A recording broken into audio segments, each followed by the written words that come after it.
रंजीत हत्याकांड में पंचकुला की विशेष सीबीआई कोर्ट में सुनवाई जारी। दोषी राम रहीम सुनारिया जेल से वीडियो कॉन्फ्रेंसिंग के जरिए हुआ पेश। बाबा समेत 5 दोषियों को सुनाई जानी है सजा। सेना ने लिया 5 जवानों की शहादत का बदला। 7 आतंकी हुए ढेर। घाटी में पिछले 30 घंटों से जारी है एनकाउंटर। लखीमपुर खीरी में मारे गए किसानों की अंतिम अरदास में शामिल हुई प्रियंका गांधी। किसान नेता राकेश टिकैत भी श्रद्धांजलि सभा में पहुंचे। 2 से 18 साल के बच्चों को जल्द लगेगी कोरोना वैक्सीन। डीसीजीआई को सब्जेक्ट एक्सपर्ट कमेटी ने भेजी सिफारिश। मंजूरी के बाद लगेगा पहला टीका। हरियाणा में भी मंडराया ब्लैकआउट का खतरा। कोयले की कमी के चलते पानीपत थर्मल प्लांट की 5 यूनिट बंद। 8 में से 3 ही कर पा रही हैं काम।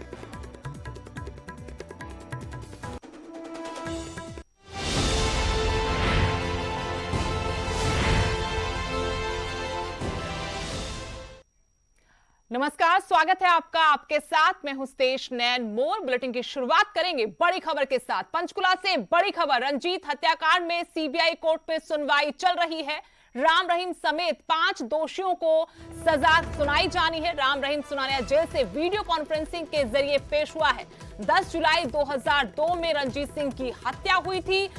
19 साल बाद आज इंसाफ की घड़ी। खेत से लौटते वक्त रंजीत सिंह को गोली मारी थी और इसी हत्या के मामले में राम रहीम समेत 5 दोषियों की सजा का ऐलान कोर्ट की तरफ से किया जाएगा। रंजीत हत्याकांड में सीबीआई कोर्ट में सुनवाई चल रही है। पंचकुला विशेष सीबीआई कोर्ट में सुनवाई जारी है। राम रहीम समेत 5 इसमें दोषी करार दिए गए थे। सजा का ऐलान आज होना है। सुनवाई इस पर चल रही है। राम रहीम सुनारिया जेल में बंद है, तो वहीं से वीडियो कॉन्फ्रेंसिंग के जरिए इस मामले में पेश हुआ है। और जानकारी के साथ पंचकुला से मेरे सहयोगी मनोज राठी जुड़े हैं। मनोज, राम रहीम के साथ जो बाकी दोषी हैं उनकी सजा का ऐलान होना है रंजीत हत्याकांड में। फिलहाल क्या अपडेट है? देखिए, सबसे बड़ी बात यह है कि आज 2002 से लेकर अब 2021 दोषी करार दिया गया था 2 दिन पहले और आज सजा का ऐलान होना है। सुबह करीब 12 बजे ये सुनवाई जो है शुरू हुई थी। वीडियो कॉन्फ्रेंसिंग के जरिए राम रहीम पेश हुए थे और जो बाकी आरोपी हैं जिसमें किशन कुमार, अवतार, सबदिल और 4 जो आरोपी हैं वो यहाँ पर फिजिकली उनको लाया गया था। सुबह 9 बजे ही उनको यहाँ पर लाया गया था, जिसके साथ साथ अब सुनवाई जो है वो लगातार उसका दौर जारी है। करीब 3:30 बजे का समय हो चुका है। सुदेश, सबसे बड़ी बात इसमें यह है कि थोड़ी देर पहले जब वीडियो कॉन्फ्रेंसिंग के जरिए राम रहीम आए तो काफ़ी इंटरेस्टिंग ये था कि वो हाथ जोड़कर खड़े हुए थे और रहम की अपील मांगते दिखाई दिए और अपने वकील के थ्रू यानी कि उनके जरिए वो उन्होंने 8 पेज की एक लेटर जो है वो तैयार की। उस लेटर में क्या है वो भी आपको बताने की कोशिश करेंगे। उस लेटर में लिखा था कि उन्होंने लोगों की भलाई के लिए बहुत सारे काम किए, जैसे उन्होंने दवाइयाँ जो है वो फ्री में बांटी, लोगों को कपड़े बहुत बांटे, लोगों के लिए लंगर लगाए, लोगों की भलाई के लिए बहुत काम किए। इस तरह की चीज़ें जो है वो 8 पेजों की उन्होंने लेटर लिख के जज के सामने रखी और रहम की अपील जो है वो हाथ जोड़कर करते नजर आए। लेकिन दूसरे पास से अगर हम बाल के जो विटनेस हैं, जो आई विटनेस हैं, जो गवाह हैं, जिसमें खट्टा सिंह भी मौजूद हैं, 2 और विटनेस यहाँ पर पहुंचे हैं, रंजीत सिंह का परिवार यहां पर पहुंचा है, वो साफ तौर पे कई एविडेंस जो है सीबीआई कोर्ट के जो वकील हैं, सीबीआई के जो वकील हैं जो पूरी इन्वेस्टिगेशन कर रहे हैं, उनके पास काफ़ी सबूत हैं, एविडेंस हैं, जिसको लेकर उनके सामने जो है जज के सामने पेश किए गए। हालांकि अभी भी दोनों पक्षों में काफ़ी बहस चली है और बहस के बाद अब थोड़ी देर तक हम कह सकते हैं कि फैसला जो है वो आ सकता है, सजा का ऐलान हो सकता है। लेकिन इसमें और भी मुश्किलों में और भी ज़्यादा जो है वो परेशानियों में बढ़ सकते हैं राम रहीम, क्योंकि जो 2 केसेस हैं, साध्वी यौन शोषण वाला और जर्नलिस्ट रामचंद्र छत्रपति, जो 2 केसों में सुनारिया जेल में बंद है, सजा काट रहा है गुरमीत राम रहीम। लेकिन ये जो सजा मिलती है, कोई अगर जो भी सजा मिलती है, उम्र कैद मिलती है, 10 साल मिलती है या 20 साल मिलती है, उसमें एडिशन होगी, यानी कि वो सजा जब खत्म होगी उसके बाद ये सजा शुरू होगी। ये एडिशन है, यानी कि इसको बीच में नहीं जोड़ा जाएगा। जो 302 की रंजीत सिंह मर्डर केस की है वो अलग से एडिशन होगी, यानी कि कहीं ना कहीं अब कह सकते हैं कि गुरमीत राम रहीम की मुश्किलें बढ़ेंगी, क्योंकि जो पैरोल की अगर हम बात करें, जो पैरोल वाली बात करें, तो पैरोल भी अब मिलना मुश्किल होगा राम रहीम को। जिस तरह से पहले थोड़ी छूट जो है वो मिली थी वो भी अब मुश्किल होगी, क्योंकि अब ये तीसरा केस है। हालांकि अभी और भी केसेस बाकी हैं, जो काले चिट्टे हैं, काले कारनामे हैं, वो अभी बाकी हैं, चाहे वो नपुंसकत्व का केस हो और बेदबी का मामला हो। कई ऐसे मामले अभी भी पेंडिंग हैं जिन पर अभी आने वाले दिनों में सुनवाई होने वाली है। लेकिन रंजीत सिंह की अगर हम बात कर लें, जिसमें आज सजा का ऐलान सुनाना है। 2 दिन पहले इसमें दोषी करार दिया था। जो एसपीएस वर्मा हैं, जो सीबीआई के वकील हैं, उनसे लगातार हमारी बातचीत हो रही है, तो उन्होंने बताया कि जो एविडेंस उन्होंने इकट्ठे किए, जो एविडेंस उनमें मिले, उसमें मुख्य जो एविडेंस था, जो विटनेस था, आई विटनेस था, वो था खट्टा सिंह।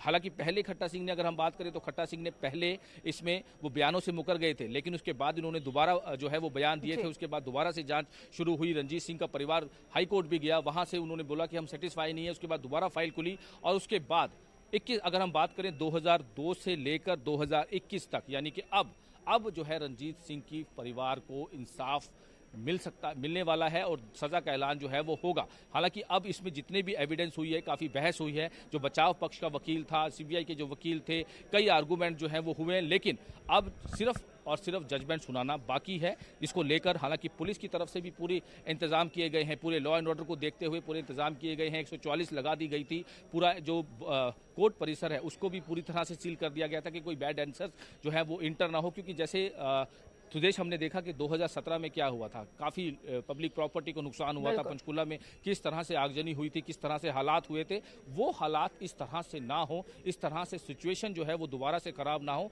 उसको लेकर जो है वो खासा इंतजाम जो है प्रशासन की तरफ से, पुलिस की लेकिन तरफ मनोज, से वो किए गए हैं। क्या आप ये बता पाएंगे कितना वक्त और लग सकता है, क्योंकि कोर्ट की सुनवाई लगातार जारी है। फिलहाल क्या कोई अपडेट मिल पाई है आपको कि कितना वक्त और लग सकता है सजा के ऐलान में? देखिए सुदेश, बताया जा रहा है कि जजमेंट जो है वो सुनना बाकी है। कह सकते हैं कि 4 बजे तक जो फैसला है वो आ सकता है, क्योंकि जो बहस है, आर्गूमेंट्स हैं, वो लगभग पूरी हो चुकी हैं। तो कह सकते हैं कि करीब आधे घंटे तक जो फैसला है वो आ सकता है। सिर्फ जजमेंट जो है वो पढ़ना बाकी है, जिसमें क्या सजा मिलती है, ये इस पर सबकी नजरें टिकी हैं। और सीबीआई के जो वकील हैं, जो एडवोकेट्स हैं, जो कोर्ट में सारे जो आरोपी हैं, वो भी अभी वहाँ पर प्रेजेंट हैं और जजमेंट पढ़ते ही जो फैसला है वो आ जाएगा। सुदेश, चलिए, शुक्रिया मनोज तमाम जानकारी के लिए। अपडेट के लिए आपके पास फिर लौटेंगे। एक बार फिर दर्शकों को बताना चाहेंगे, रणजीत हत्याकांड में सीबीआई कोर्ट में सुनवाई जारी है। राम रहीम समेत 5 दोषियों की सजा का ऐलान कुछ देर बाद संभव है। राम रहीम सुनारा जेल से वीडियो कॉन्फ्रेंसिंग के जरिए पेश हुआ है और 10 जुलाई 2002 में रंजीत सिंह की हत्या हुई थी। खेत से लौटते वक्त गोली मारकर मौत के घाट उतारा गया था। 2002 से लेकर करीब 19 साल बाद आज इंसाफ की घड़ी। पीड़ित परिवार के लिए साध्वी यौन शोषण मामले में डेरा प्रबंधक को शक था कि रंजीत ने ही बहन से गुमनाम चिट्ठी लिखवाई थी। इसके बाद 10 जुलाई 2002 को डेरा मैनेजमेंट कमेटी के मेंबर रहे कुरुक्षेत्र के रंजीत सिंह की गोली मारकर हत्या कर दी गई थी। इस मामले में मुख्य अहम गवाह खट्टा सिंह, जो ड्राइवर था राम रहीम का, उसने पहले बयान दिया, फिर मुकर गया, लेकिन एक बार फिर से उसी के बयानों के आधार पर आज कोर्ट 5 दोषियों की सजा का ऐलान करेगी।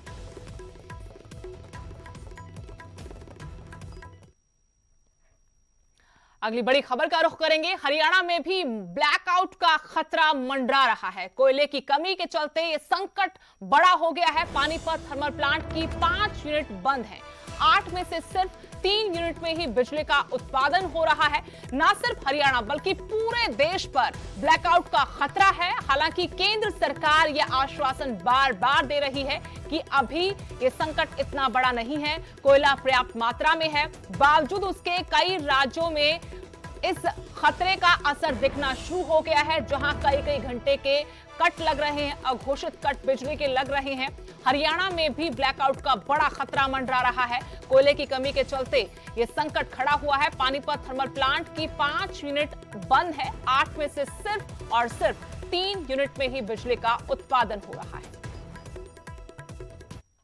जी कोयला कम है और लोड कम है, चल रहे हैं प्लांट तो 2, बाकी बंद पड़े हैं कोयले की कमी से। प्लांट लग रहे हैं जी, वो इतना लोड नहीं लेते।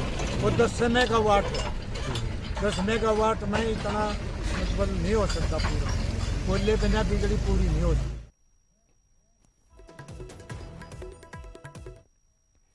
पानीपत से मेरे सहयोगी सुमित भारद्वाज फोन लाइन से जुड़ गए हैं और जानकारी अपडेट इनसे लेंगे। सुमित, जानना चाहते हैं फिलहाल क्या अपडेट मिल पाई है, क्योंकि जानकारी ये थी कि 8 में से सिर्फ 3 यूनिट में ही बिजली का उत्पादन हो रहा है।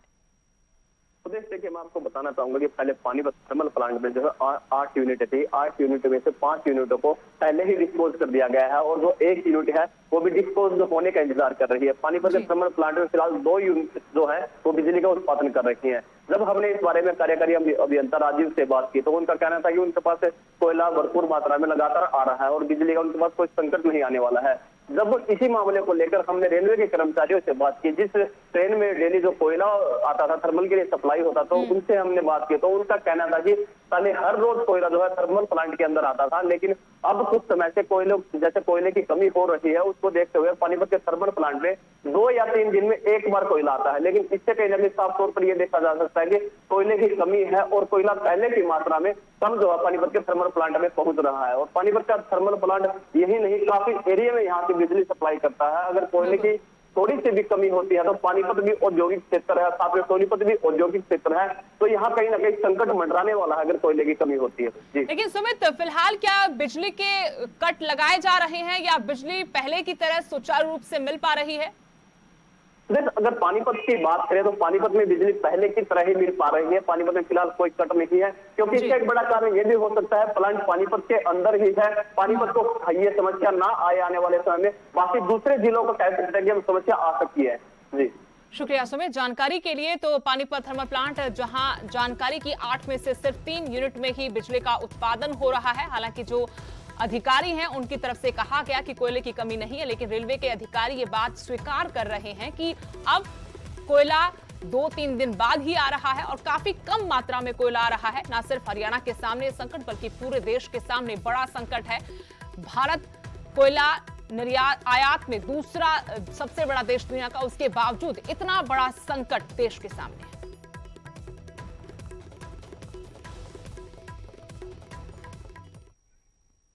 अब बात करते हैं इलाहाबाद उपचुनाव की, जिसे लेकर कांग्रेस ने अपना चुनाव प्रचार तेज कर दिया है। इसी कड़ी में प्रदेश कांग्रेस अध्यक्ष कुमारी सैलजा और कांग्रेस के उम्मीदवार पवन बेनीवाल इलाहाबाद क्षेत्र के गांव माहो सरानी प्रचार करने पहुंचे, जहां ग्रामीणों ने उनका स्वागत किया। इस मौके पर कांग्रेस अध्यक्ष कुमारी सैलजा ने भाजपा पर निशाना साधते हुए कहा कि भाजपा ने सबका साथ सबका विकास का नारा दिया था, जो आज खोखला साबित हो रहा है। उन्होंने कहा कि कांग्रेस ने जो कहा वो किया, कभी लोगों के साथ धोखा नहीं किया। माहौल बहुत बढ़िया माहौल है। देखो, उस समय एक अलग तरह की राजनीति थी, दमन की राजनीति थी। आपने देखा लोक दल की किस तरह की राजनीति चला करती थी। आप लोग सब यहीं के हो, सारे समझते हो, जानते हो, इतिहास जानते हो। लेकिन आज के दिन हमने वो सारी बातें खत्म करके लोगों की आवाज़, लोगों की ताकत लोगों को देनी है। और कांग्रेस पार्टी में यही है कि हम लोगों को ताकत देते हैं, अपने हाथ में नहीं रखते। अगली बड़ी खबर, हड़ताल पर जाएंगे एचआरटीसी कर्मचारी। 18 अक्टूबर को हड़ताल पर जाएंगे एचआरटीसी कर्मचारी। संयुक्त समन्वय समिति की बैठक में इस बारे में फैसला हुआ है। एचआरटीसी कर्मियों ने सरकार को चेतावनी दी है, कहा कि मांगे ना मानी गई तो अनिश्चितकालीन हड़ताल करेंगे। 15% डीए और 13% आईआर, 35 महीने से ओवरनाइट का पैसा ना देना, इसके अलावा जीपीएफ, मेडिकल भत्ता समेत पेंशनर को पेंशन न देने पर यह मोर्चा खोला गया है। सरकार को अल्टीमेटम दिया गया है। हड़ताल पर जाने की तैयारी एचआरटीसी कर्मचारी कर चुके हैं। 18 अक्टूबर को एचआरटीसी के कर्मचारी हड़ताल पर जाएंगे। संयुक्त समन्वय समिति की बैठक हुई, जिसमें हड़ताल पर जाने को लेकर फैसला हुआ है। मांगे ना मानी गई तो यह भी चेतावनी दी है कि अनिश्चितकालीन ये हड़ताल होगी। बता दें कि 15% डीए, 13% आईआर, 35 महीनों से ओवरनाइट का पैसा ना देना, इसके अलावा जीपीएफ, मेडिकल भत्ता समेत पेंशनर को पेंशन ना देने की वजह से ये नाराज है और अब हड़ताल पर जाने का फैसला किया है। सरकार को और प्रबंध निदेशक को ये चेताना चाहते हैं कि किसी भ्रम में अगर हो तो उस भ्रम को निकाल दे। ये 18 तारीख का जो 24 घंटे का हमने काम छोड़ो आंदोलन का जो डिसीजन लिया है, काम छोड़ो आंदोलन मीन सीधा 24 घंटे की जो स्ट्राइक है, परिवहन का कर्मचारी इसको हर तरीके से करेगा और इसमें कोई दो राय नहीं है। अगली बड़ी खबर, सेना ने जवानों की शहादत का बदला ले लिया है। शोपिया में 7 आतंकियों को सेना के जवानों ने ढेर कर दिया है। घाटी में पिछले 32 घंटों से एनकाउंटर जारी है। आतंकियों के पास से हथियार और गोला बारूद भी बरामद हुआ है। पूरे इलाके में तलाशी अभियान अभी भी जारी है। सेना के 5 जवान शहीद हुए थे और अब सेना ने अपने जवानों की शहादत का बदला लिया है। शोपियां में 7 आतंकियों को मार गिराया है। घाटी में पिछले 32 घंटों से एनकाउंटर जारी है। जिन आतंकियों को ढेर किया गया है उनके पास से हथियार और गोला बारूद बरामद हुआ है। पूरे इलाके में सर्च ऑपरेशन जारी है।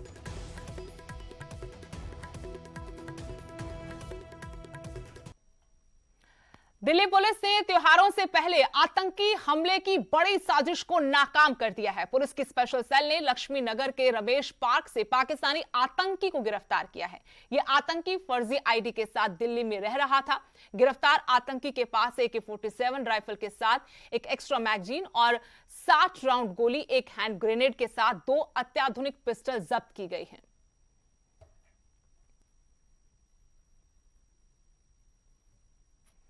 और बड़ी खबर, बच्चों को जल्द कोरोना की वैक्सीन लगेगी। 2 से 18 साल के बच्चों को वैक्सीन लग पाएगी। DCGI को सब्जेक्ट एक्सपर्ट कमेटी ने अपनी सिफारिश भेज दी है। मंजूरी के बाद पहला टीका लग जाएगा। बच्चों को 28 दिन के अंदर दोनों डोज दी जाएंगी। जैसा कि 18 साल से ऊपर के लोगों को ये डोज दी गई थी। अब बड़ी खबर ये है कोरोना महामारी के खिलाफ कि भारत में बच्चों को जल्द कोरोना की वैक्सीन मिल पाएगी। 2 से 18 साल के बच्चों को वैक्सीन लगेगी। DCGI को सब्जेक्ट एक्सपर्ट कमेटी ने इस बारे में सिफारिश भेज दी है। मंजूरी मिलते ही पहला टीका लग जाएगा।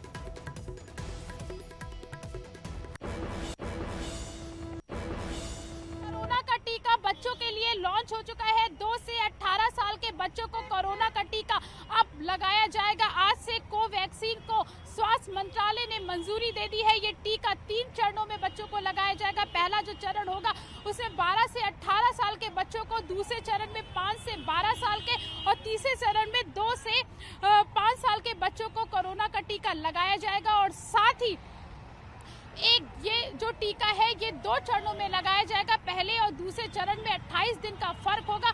यानी कि ये जो कहा जा रहा था कि कोरोना की अगर तीसरी लहर आती है तो सबसे ज्यादा जो फर्क पड़ेगा वो बच्चों को पड़ेगा।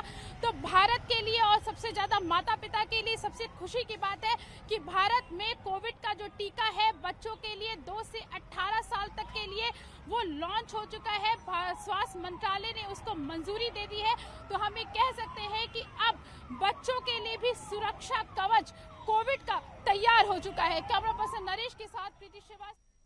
यूपी के लखीमपुर खीरी के तिकुनिया में हुए बवाल के दौरान मारे गए किसानों की आत्मा की शांति के लिए अंतिम अरदास रखी गई। श्रद्धांजलि सभा के लिए करीब 30 एकड़ इलाके में इंतजाम किए गए। ये कार्यक्रम स्थल घटनास्थल से 1 किलोमीटर की दूरी पर है। प्रियंका गांधी भी किसानों की आत्मा की शांति के लिए अंतिम अरदास में शामिल हुई। प्रियंका गांधी के साथ प्रदेश अध्यक्ष अजय लल्लू भी शामिल रहे। प्रियंका के अलावा किसान नेता राकेश टिकैत भी श्रद्धांजलि सभा में शामिल हुए।